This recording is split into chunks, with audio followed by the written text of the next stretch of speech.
Okay, I think we'll get started. I want to welcome you all to the March Hawkeye Lunch and Learn. This is a monthly session that we held here, that we will be holding here in the Iowa Memorial Union. We have a bigger crowd today, so we're in a room that's a little different from the room we're normally in.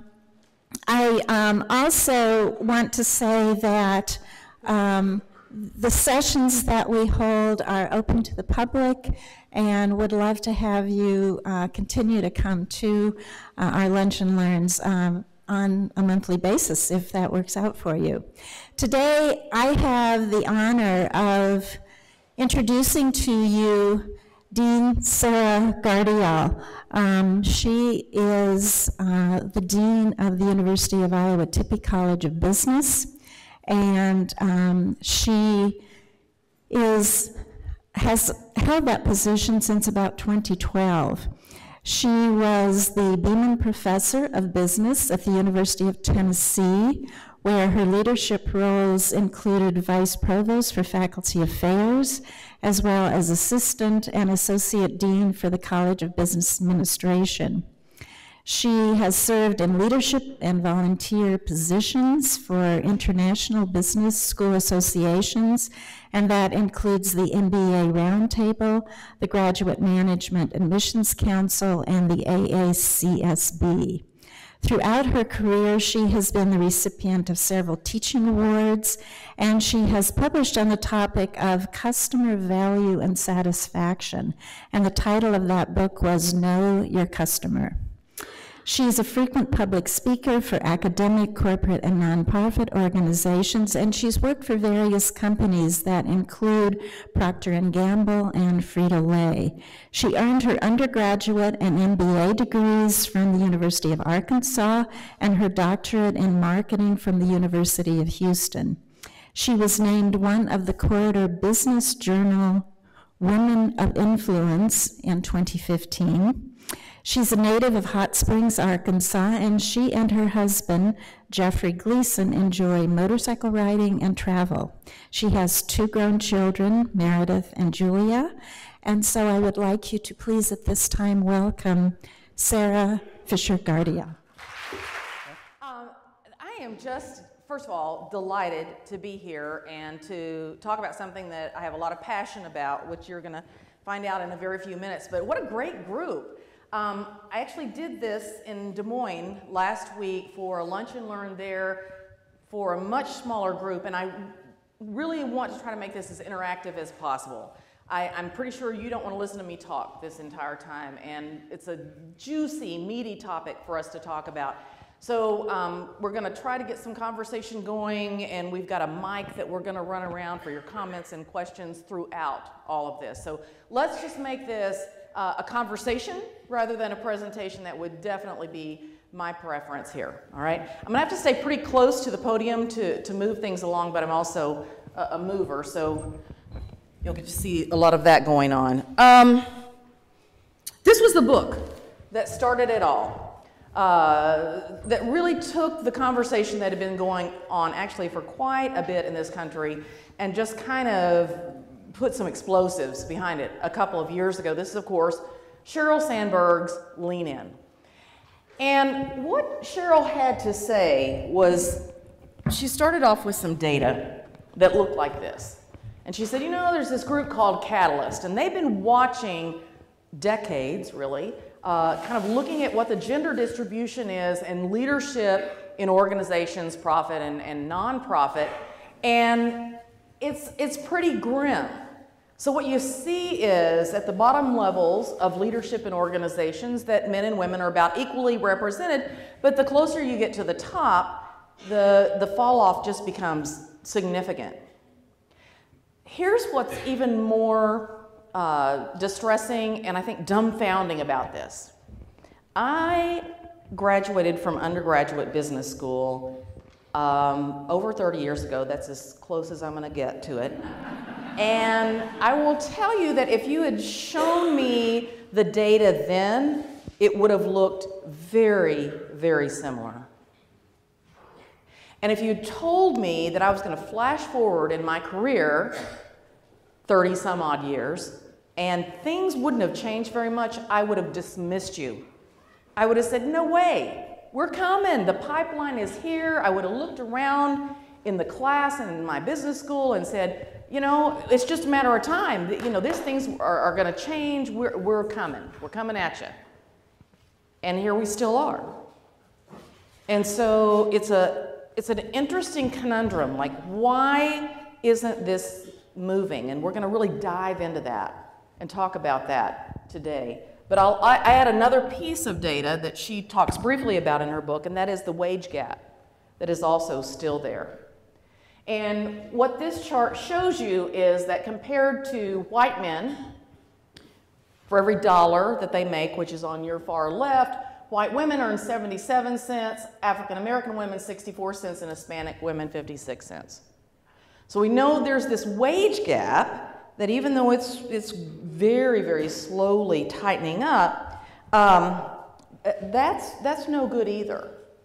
And here's the astounding way to think about that gap. On average for women, if we have the same job as a man, but we're getting compensated unequally, then on average, after that man retires, women would have to work an additional 12 years to make up that gap in terms of total career compensation. All right?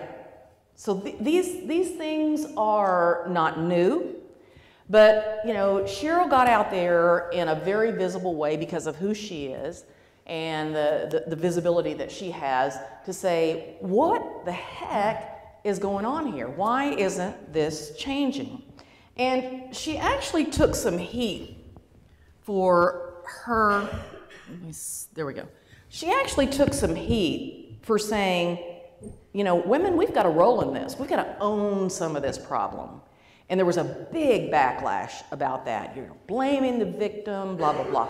I don't think people read her preface very carefully because in the very front end of this book, she says there are a whole lot of reasons why these phenomenon are occurring. And they aren't all about things that women can control. But she said, what I want to talk about in this book are the things that women can control. And then she took off, but still she took a beating over this. But you know, the bottom line is it's a puzzle and it's complicated, and there are a lot of different forces at play here, and if there was an easy way to understand why things aren't changing, we would have fixed it by now. All right? But we can't, because there are whole kinds of things going on that have to do with culture, that have to do with, well, you know, look at some of the things that are going on out there. And let's start with one of my favorites, which is biology. We have still not figured out how to make the men have babies. I don't know why we can't, with all the wonderful things going on in the world, why we can't solve this one.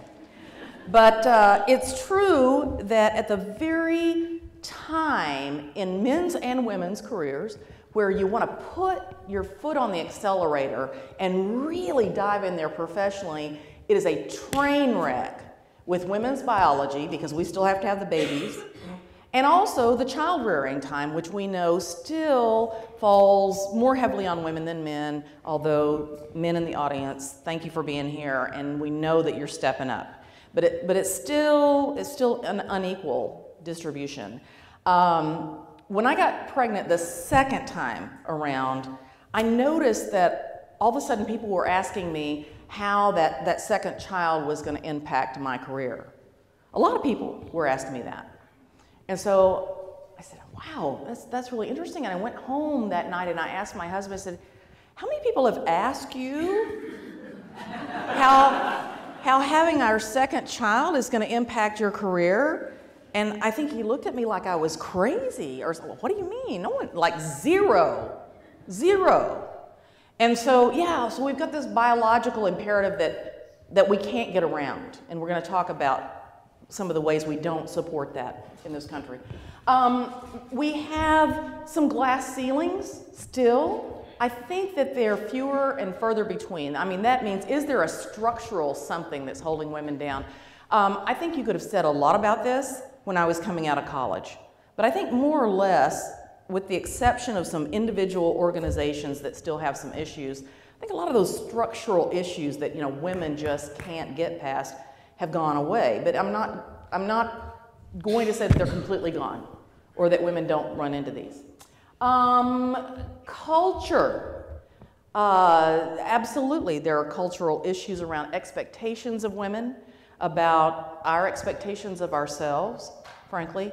There are all kinds of things that really say that women still are the family nurturers, whichever end that's on, whether it's small children or aging parents. We know that women still bear the load there.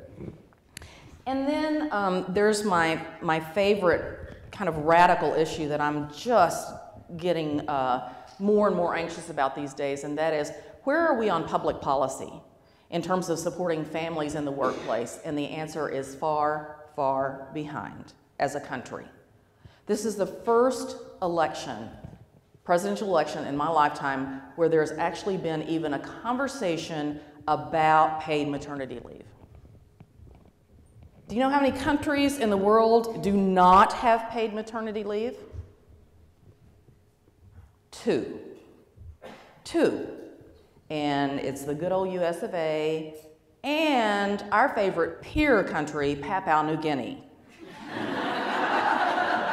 We have a problem here, and this is a public policy issue, right? Why aren't we supporting families in the workplace? We've kind of shoved that all off to the employers and said, it's your job, figure it out, and guess what? They're not. One of the things I hear on this campus is, where are child care facilities for our employees? It's a tough one. It's not just about paid maternity leave, it's where do you put those kids when they're pre-K. It's one of the most difficult decisions that parents have to go through because our government has stepped away from it, and we have to figure it out ourselves. So, all right, so what I want to say is this is this interesting stew of issues, isn't it? I mean, there's not any one thing, there's this whole kaleidoscope of things that are creating problems for women who want to put that foot on the accelerator and get ahead in the workforce. And it's personal, and it's professional, and it's cultural, and it's individual organizations, and it's federal policy, and all kinds of things going on here. But what I want to do for the next few minutes is to focus on the piece that's our piece. And when I say our piece, I want to say definitely this is for the women in the audience, but it's our piece in terms of men and women as well, because we need everyone helping us work through these issues. By the way, there's a piece up there called Bias.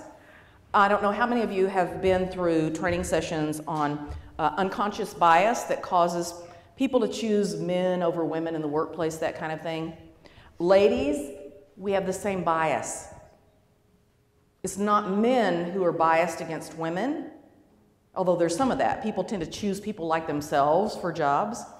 But in experiments where you kind of switch out gendered resumes and things like that, and then see who gets invited back for a job, women and minorities have the same bias as white men.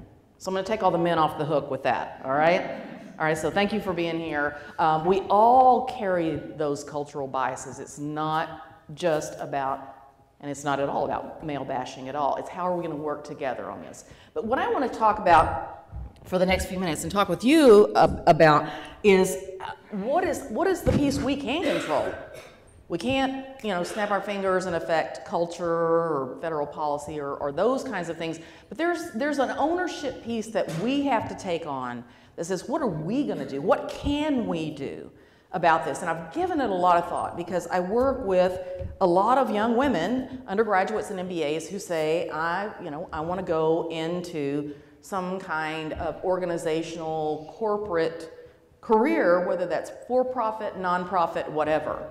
And I think a lot about what's holding them back and what we can do for them while they're here to kind of move things ahead. So what I'm going to give you is my sense of 3 things that we can do, that we need to do to push this conversation forward and to start moving that needle a little bit more. And that is about lean in, what are things that we can do individually, lean on, which is how we can work together to make that happen, and then lean together in terms of cultural, bigger pictures.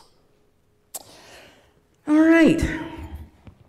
So one of the things that we know from research, and I have to put on my academic hat here, I'll try not to be too boring about this, is that women tend to undervalue ourselves. Women tend to undervalue ourselves.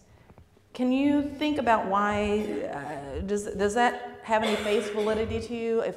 If research tells us that this is true, why do you think that is? What's going on underneath that? Does anyone want to throw out a possible explanation, a hypothesis about how we might undervalue ourselves or how that manifests itself in the workplace?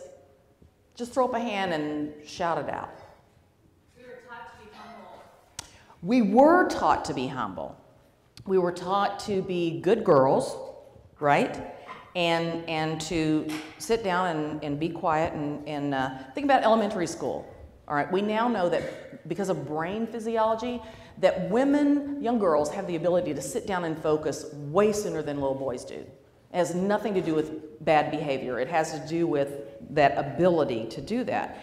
And so in elementary school, what one of my favorite people, Madeleine Albright, has to say about this is, if the world was like elementary school, women would run everything.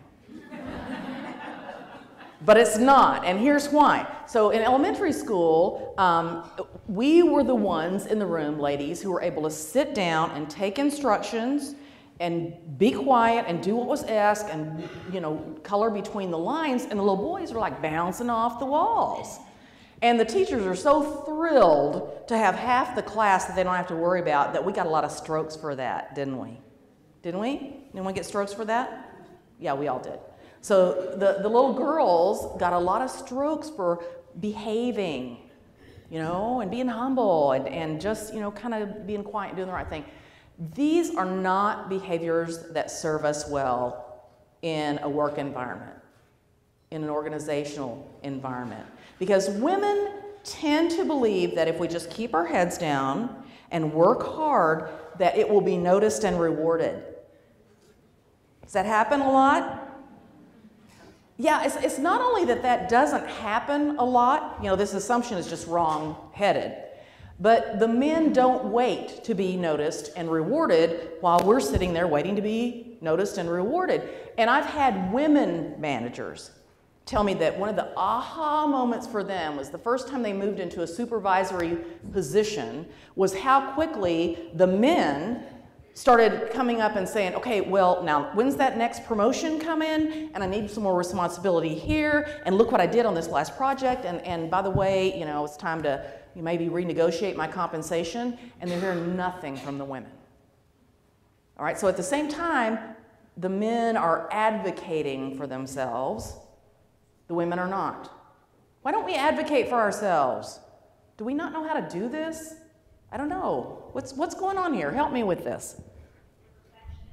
We're perfectionists, and so what does that mean? What does that cause us to do or not do because we're perfectionists? Who said that?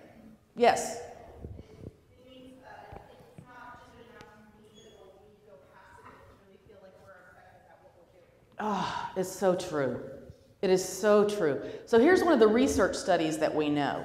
If you give a man and a woman the same kind of work responsibilities for a promotion, all right?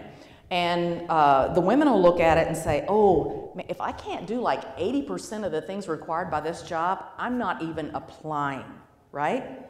Because if we can't do it perfectly, we're not going to jump in there and do that. And a man will look at that same opportunity and say, I can do about 40% of this, I'm in.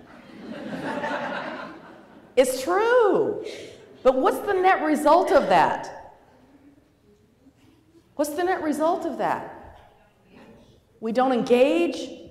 We don't take that opportunity. We don't take that risk. And by the way, hello, testosterone. They've got it. We don't. Testosterone increases risk-taking. All right? So we're holding ourselves back. And so as the men are raising their hand and saying, I'll do it, we're just sitting there thinking, someone will come along and tell me when it's time. when it's my time? Not a good assumption. Yeah? Sarah, I think in the world of emotional intelligence, we know that men score much higher in self-regard. Women tend to score much higher in empathy and interpersonal relationships. And I think while you can grow all of those skills, the women need to focus, also on that self-regard piece, because we do tend to be much more outward-looking than inward-looking. We're the collaborators, we're the ones that can build those communities. But we absolutely, you're right, we don't necessarily. So Gail makes a really important contribution here, which is that men and women enter the workplace with a different skill sets. And you know what? That's a beautiful thing. Because in the workplace, we need all of that. But the problem is, that women need to be encouraged to step up a little bit more and develop some of those skills. Now, Gail, you said we score high on what? Empathy and emotional intelligence and interpersonal relationships. Guess what has happened in corporate America around management? We have gone from a hierarchical world where the leaders were the people that sat at the top and came down from the mountains with the tablets that said thou shalt, and it was all about managing down, to a world where those hierarchies have collapsed. And now we've got organizations that we talk about being flat, where there's a much more free flow of information and a much higher need for what? Collaboration, interpersonal skills, working with others. There has never been a time in corporate America where the skills that women bring to the workplace were more needed than in a collaborative, flat organization. We have an incredible skill set to offer, and guess what? Employers know that. And what I get all the time when I'm talking to employers of our students that are graduating is, where are the women? They want them, they need them. They're saying, bring us more, because they understand that this is a skill set that is needed and is beneficial to their organizations. We also know there's an incredible amount of research that's continuing to come up that shows that more diverse leadership teams make better decisions. Okay, for most of us, that's a big duh. But the truth of the matter is, if you've got a leadership or a boardroom that looks very homogeneous, then you've got groupthink going on. You've got a pretty narrow perspective, because you've got people who came up with the same culture, the same kinds of education, the same backgrounds, maybe even the same work experience.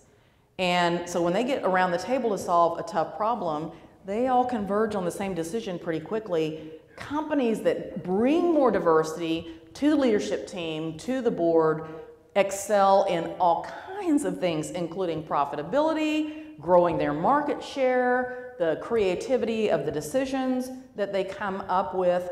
We just had one of the alums of our College of Business came here a couple of weeks ago. He just retired as the CFO of Kimberly-Clark, big consumer packaged goods company. And in the last 10 years, they have been on just absolutely rampage about diversifying their leadership team. And he actually showed the pictures, from 10, 15 years ago, all white men. Period. Again, I love white men. Nothing wrong with that, guys, okay? But there's no diversity there. And then they showed the picture today, and it's literally night and day. In that same period of time, they have doubled their stock price at a time when consumer packaged goods are pretty flat in terms of performance. And they credit diversity for making that happen. So here we are. Oh, by the way, read a book by Tom Peters called Reimagine. He really hits home these issues about women in the workplace and the skill sets that we have. All right? So we've got all this evidence out there, all this research that shows women being at the top, more diversity. This is very helpful. And then we've got this same evidence on the other side that shows we don't value ourselves. If given the opportunity to negotiate a salary, we don't do it. If given the opportunity to name the compensation that we need, we will come in at 30% less than the man will for the same job. All right? These are the things that are holding ourselves back. All right? But let me before I leave this, let me leave on a positive note. These are coachable skills. This ability to step up, this ability to advocate for yourself, this ability to negotiate, all of these kinds of things that are holding us back are things that can be unlearned. And I'll give you a great example. This was from our MBA program a couple of years ago. Nationally, women leave MBA programs and their starting salaries are about $7,000, $8,000 less than men. Okay? There's that gap right from the get-go, even with an MBA. And we did workshops with our women about how to negotiate a salary.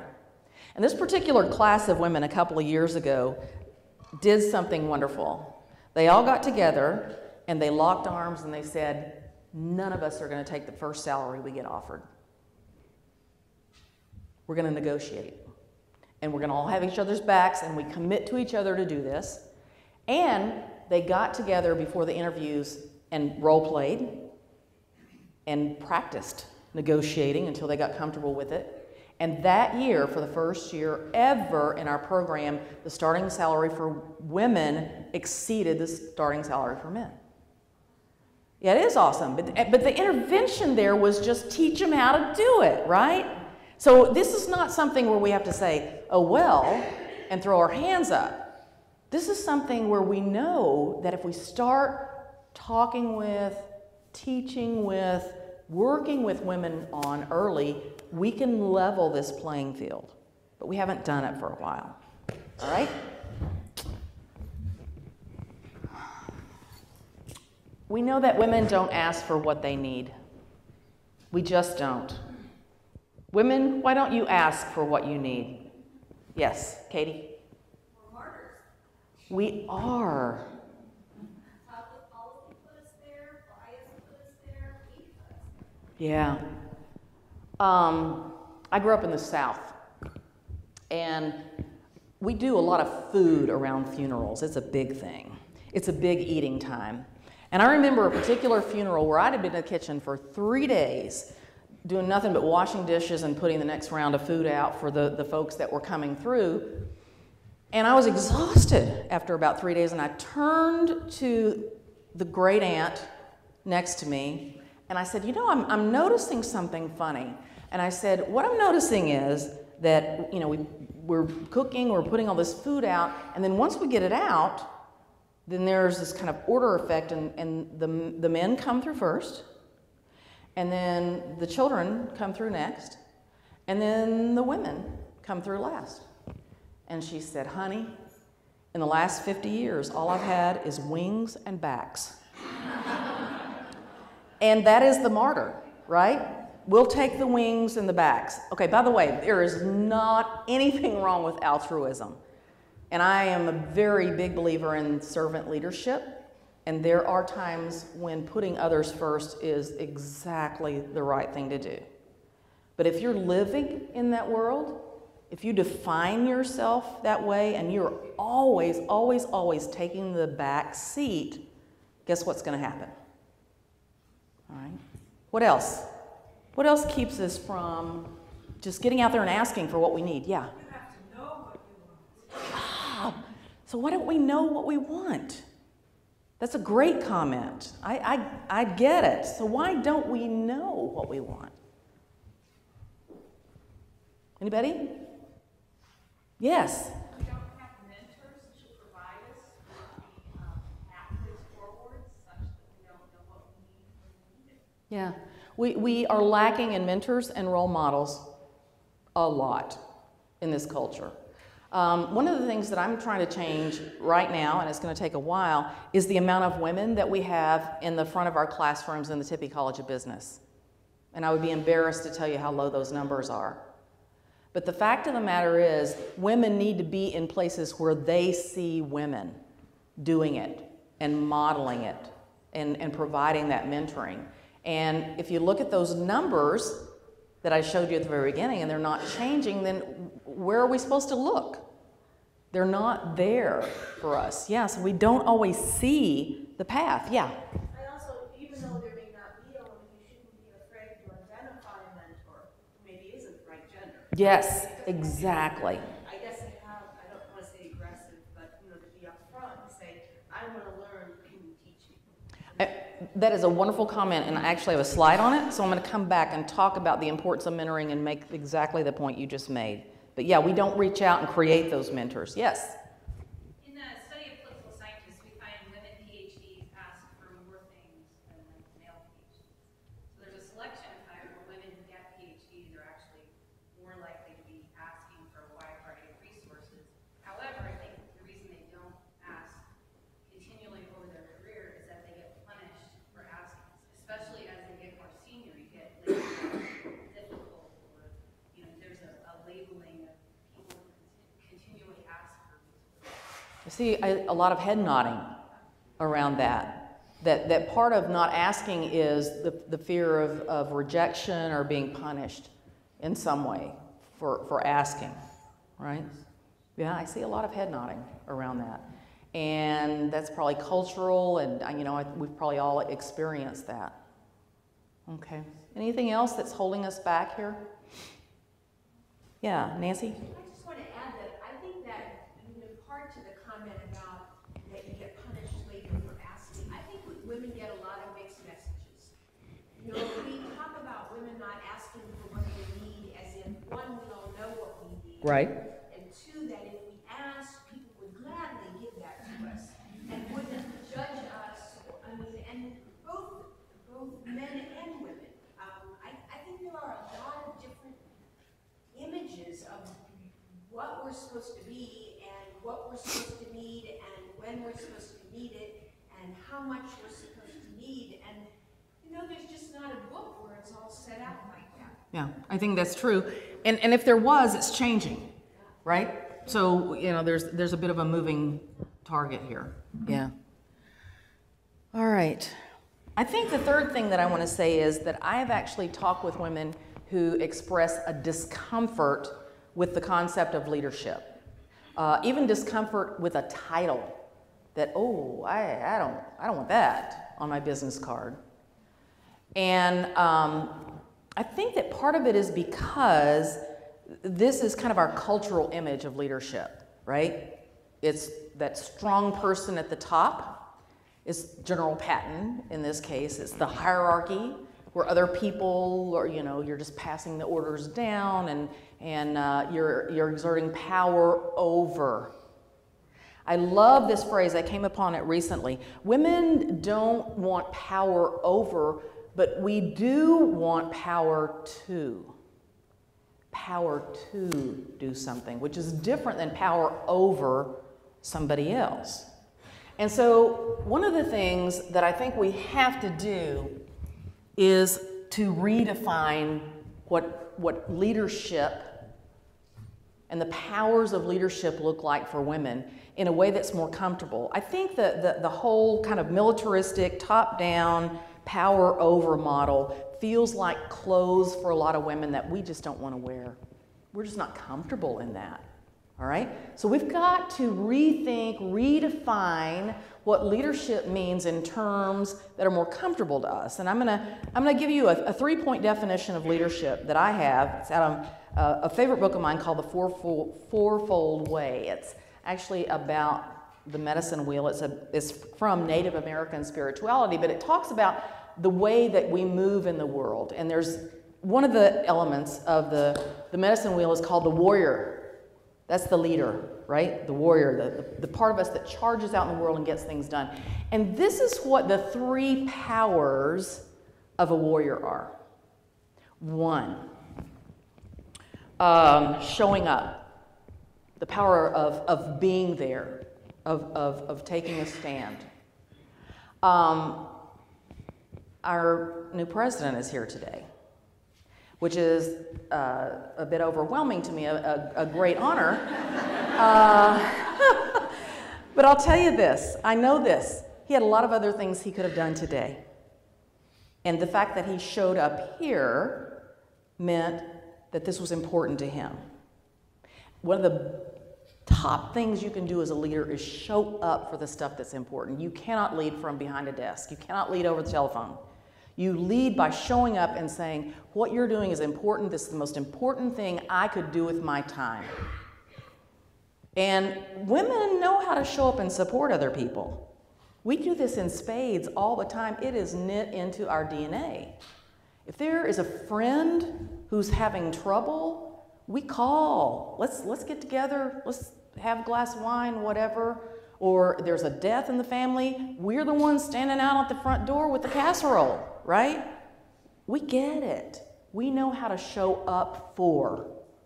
And I will tell you that I firmly believe that that is one of the most important powers that a leader has. And I hear it all the time. So, when I'll go off and go to a student organization meeting in the evenings, they're like, wow, we can't believe you came. But just being there is all I have to do to empower them, because what they're doing is important, and I'm there, even if I don't say anything. So I think this is a power that we can be comfortable with. Power number 2, and so my exemplar of that is Mother Teresa, who just recently got sainthood, right? So the most powerful thing that she did was she showed up every day in the slums and ministered to people. Even at a time when she was famous and could have been anywhere and been on the speaking circuit or whatever, she said, I've got to be with the poorest of these every day. This is the most important thing I could do. She led by showing up. Okay? Communication is the second thing, and that is articulating our values, our passions, our priorities, what's going on. This is not something that we all do naturally, but this is learnable. Absolutely, we can all get better at this. Oprah is probably the best definition of this. She, through multimedia and blogs and book clubs and programming and Super Soul Sunday on magazines and all kinds of ways, she is communicating, isn't she, about what's important to her and what's, by definition, what she wants to be important to us. The ability to articulate well. This is something where we should be on equal ground with men. And the third piece is the ability to take a position. What's right, what's wrong. To stand up for injustices.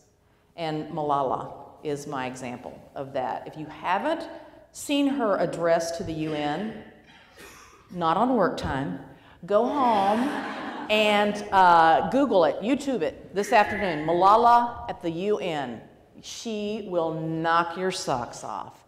This was the 15-year-old Pakistani girl who got shot in the head by the Taliban for advocating for education for women in her country. And they not only didn't kill her, but they gave her an international platform now for what she does, she is just amazing. But you look at these things, showing up and being there for people, communicating, articulating values, passions, priorities, and then taking a stand where right and wrong need to be articulated. These are 3 things that women can do, and has nothing to do with power over.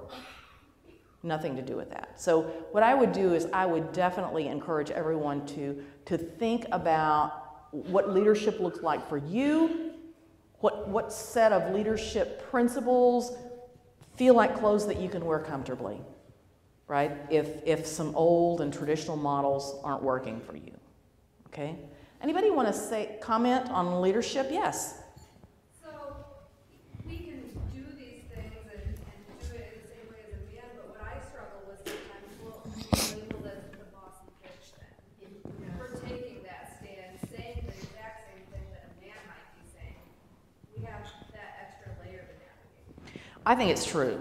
I think it is, the presidential election is, what's going on right now is a good example of that. There's a tightrope that women have to walk between being proactive and articulating what we mean without, that coming back to haunt us in some way. Yes? Obviously, to follow up on that, the idea is that you can be seen as strong but unlikable. Yes. Or likable but not very effective. And that is the Yeah. The phrase that I like is say what you mean what you say, but don't be mean when you say it, right? And so, those first two things are about, being completely confident about what you're saying, but, not being mean when you say it. Now, I will say that it takes a tool out of our toolkit, women. It really does. I remember hearing one of the first women who had been designated as the conductor of a national level orchestra. This had been the men's world forever, right? She was the first, and this was not that long ago. And what she said was, as a very talented musician, she had played in orchestras for some of the most renowned conductors in the world. And she said, I have seen them on a regular basis just throw a fit and literally throw things and scream and yell. And, for a man to do that, that was just his artistic sensibility, right? Try that as a woman. Oh, yeah, then you are batshit crazy, right? Man, she just came unglued. What happened, All right, so it's true that there are some things where we've kind of got a hand tied behind our back. We don't have the full arsenal, of things. And then sometimes you've got to just be okay being labeled that and using that anger, if that's really what is called for at the time. So I am not denying that it's a tightrope and that we need to think carefully about, how we articulate things and when we have to pull out, the full arsenal of things. Okay. All right. I do want to talk about a couple of other things, and then we'll throw it open. The lean on is this issue of mentoring. This is how we work together on things. And this is not just women mentoring women. This is all kinds of people mentoring women. One of the best mentors I've had in my life was the male dean that I served under for about 10 years at the University of Tennessee. And he was awesome. I learned so much from him. But here's what I want to say about the mentoring thing. There's formal mentoring and there's informal. All right, you may be lucky enough to be in an office or an organization where they understand the importance of mentoring and they make sure that happens in a formal way. How many of you have had formal mentoring along the way where someone was assigned to you? Not enough is the answer to, pardon? He was assigned. He was assigned, but he was bad. Okay, I didn't say whether it was, How many wish you had not been mentored along the way, right? So, I'm all for doing more formal mentoring. I think organizations need to do it. I think it's in our best interest. But what I just saw shows me that not a lot of that going on. Women, the informal mentoring is the thing that we can take into our own hands.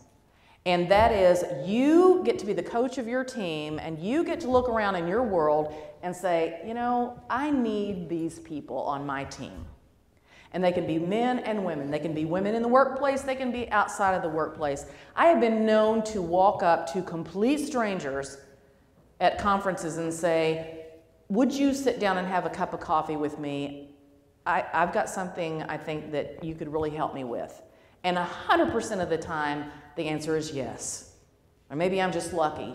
But I think people are really flattered when you tell them that they've got something that you need and they want to be helpful. So what I say is it takes a village. Just create it. Create that team around you, because even in the workplace, you may need someone to mentor you on a technical skill that you have, and that's this person over here. And then you may need someone to kind of mentor you on the politics of the organization, how decisions are made and how things get done, and that's this person over here. And then you may need someone to mentor you on work-life balance. How am I going to do that? And that's this person over here. And then you may need someone to mentor you specifically on communications or dress for success. Whatever those things are, it's never a mentor. It's many mentors. And it's about you taking that self-assessment that says, here's what would really help me, and then going out and engaging those folks to help you with it. I guarantee you, you will be successful at finding people who will say yes, yes, yes. And, by the way, research shows that people who are mentored more have more job satisfaction, they get oriented quicker, they're more productive on the job. Any of those measures that say, you know, things are going well and this person is happy is positively associated with mentoring. And so what I would say is this may be the first thing that you go ask for yourself. If you need mentoring and you're not getting it, think about what it is. And whether you ask in a formal way or you ask in an informal way, this is something that you can do for yourselves. Absolutely. Okay? The last thing I want to say is this. Yeah. Sometimes the person when I ask is very busy, a lot on their plate. You know, just a cup of coffee or something, you know. Yeah. It's hard to, because I mean, I recently went through a leadership program. Yeah. I asked different people about the meeting with, well, the majority have said yes. Mm-hmm. Unfortunately, I never connected with you. I don't know if my email you got lost or not. But I don't know. I'll send a follow-up. Come talk with me after this. Yeah. Okay. So, but I think that's something that you like to keep it short and simple. Yeah. But focused. Yeah. Yeah, I think you need to, rather than just open the door and say, boy, I need mentoring, because that sounds like, wow, this is a big commitment on my part, right? Okay, I need you to talk with me about this particular thing, this topic, right? And so then maybe it's a limited engagement mentoring, and maybe that grows into something bigger. It could, right? But you don't go in, you know, asking for that.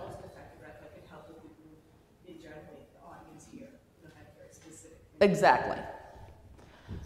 Okay, the last thing I would say, and then I'm going to open this up as we're about end of time here, is this idea that there are big things out there that we all have to work together to move. The things that hold women back in the workplace, when we look at the kinds of support that we need as families, hold men back. They hold families back, all right? We've got to take a look at, as a culture, at things like, and we can get into political arguments here, and that's not my intent, but minimum wage is primarily or more majority of a woman's issue. If you look at the people in this country that are making minimum wage, they are way more female than male. And if that's a problem that's holding people down and people back, we've got to ask ourselves, are we willing to have something in place that disproportionately handicaps women? And then people say, well, you know, if they want to take off, you know, to have a baby, you know, FMLA, they can have 12 weeks off. That's 12 weeks without pay. And the women who can least afford that are the ones that are on minimum wage, and they're back at work like the next week. It's crazy stuff. We've got to ask ourselves what makes sense around minimum wage, around childcare, around family leave, those kinds of things. We've got to address these issues as a culture. I will tell you that we've got to also address them as organizations. And I don't know how many of you just recently responded to a survey that went out on this campus around childcare and leave policies and all that. I hope a lot of you did. These are conversations that we get to have. If we can't change the world, if we can't change the United States, maybe there's some conversations we need to be having on this campus about things like flexibility and other things that could help support families. I'm just going to leave that as kind of the bigger goal and as something that, you know, we are finally having conversations in this election about these issues. Be engaged in these conversations, all right? Because we've all got to, men and women, work together to solve this, or as a country, we're going to have half of our workforce that's really disadvantaged. And if we want not just equal opportunity, but if we want to really achieve everything that we want to as a country, I don't think we can do that with only half the population, right? We've got to support everyone playing the role that he or she wants to play in that, and figure out how to make that work without penalizing half the folks that are out there, okay? All right. So I will end by saying that the White House is interested in this. I was one of 40 College of Business deans that signed on to an initiative from the White House Council on Women and Girls, and that whole initiative is about how to move more women and support them in the workplace, whether it's around STEM fields, all those kinds of things. And they recognize specifically that business schools can play a role in this. And so I want to say that no less than President Obama is on my side on this. And I'm working with the president to make this happen. This is something that a lot of folks are looking at in the world today. And so I'm just so pleased that so many of you came out to have this conversation. So with that, I want to end with one of my favorite quotes from Margaret Mead, and say we, in individually and in small groups, can and must make some change here. So let me stop there and just take any questions, thoughts, comments, reactions. We haven't heard from any men here today. Would love to. What do you have to say? Takeaways? Yes. So one of the things that has always bothered me a little bit about the lean in message is that it seems to be saying that lean in seems to be saying women should be more like men in order to be successful. And that's not the way we think about diversity in other cases, where we want diversity and inclusion, which actually includes more kinds of people. So what part of the solution is people who are already successful lean out a little bit? So you mean to bring people along with them? I think that that's all of our jobs, men and women.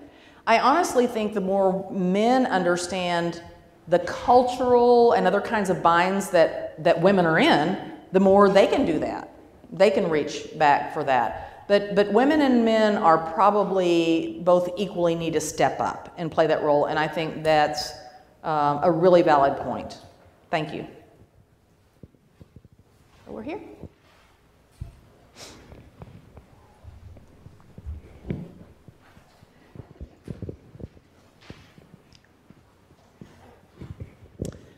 I have a concern for those who live in the rural towns. Rural? Rural. Okay. And my mom and I are here today together, and we are from the city, and through circumstances we are now out in the smaller towns. And there is nothing out there, and if you are a businesswoman, which we are, you're extremely punished by men and women both. And that is one thing I'd like to kind of put on everybody's mind while we're here today. Okay. Is to also, because there's a lot of times that I've reached out to different organizations for different things, and well, we can't help you because you're not in our county. You're not in the right county. Mm-hmm. And, you know, it's been various things. Mm-hmm. And so if everybody could kind of maybe keep that piece of their mind on maybe reaching out sometime through their success in mentoring people somehow through a program in the schools out in the rural areas for the girls especially. They have sports, but as far as other things, becoming businesswomen, it's not very encouraged. But my daughter has attended STEM, and I do all that I can to encourage her with continuing with her dreams. So yeah, good for you. We know that sports matters, by the way. Self-esteem is way higher in girls who have been in competitive sports. And frankly, I think some of the behaviors that men kind of automatically do in the workplace are because they tended to grow up in a world where they played competitive sports. I was a I was not a Title IX baby, right? And so they grow up in a world where they go out and you bash heads, and sometimes you win and sometimes you lose, and you pick yourself up and you go do it again. That's a really great experience for the workplace. And women haven't had that experience as much as men have. So it's part of our lack of developing the kinds of skills that we need. But I would just say for all of us, and maybe especially in a situation like yours, find like-minded people. They're out there. And don't try, it's always better when you can do it there, where 2 or 3 are gathered, right?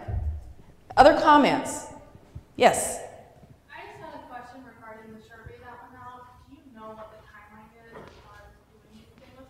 I don't. Does anyone here know about the timeline for responding to the survey on that went out 2 weeks ago on support for family leave?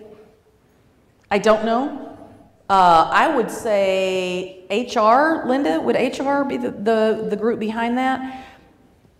Check with HR, and someone there can tell you, because I think they're the ones that were behind that. Okay. Anybody else? One more. One closing comment. So I think I have just more of a suggestion than a comment. Is part of is feeling comfortable with your leadership style. So I know if you're here at the university, you can maybe take some of these personality tests, figure out where your strengths are, and then you can feel comfortable with capitalizing on that, and then bringing in a partner to help with maybe some things you're not as good at doing. It helps you understand dynamics in meetings and be more effective. Right. And I guess this is a great point, and I want to leave you with it. Being a leader as a woman is not play acting. It's not like trying to be like anybody, a man or a woman. You can only lead from your authentic DNA, your 2 feet on the ground. This is who I am. This is how I do it. And once you know that, then whatever those strengths are of yours become the strengths that you move forward in the world about, or you maybe spend some time working on creating some other strengths. But it's never, ever about saying, well, I want to be like. You need to be like yourself, right? Because we've all got pieces of what makes for a good leader, and it's about you understanding what are the ones that you can pull out that are going to serve you well, that you can comfortably move into the world in. And maybe, I don't know who else made the point where, it's not about acting like men at all. It's about us acting authentically from ourselves and our skill sets and our strengths. Great point, great way to end. Thank you all so much for being here today. I really appreciate it.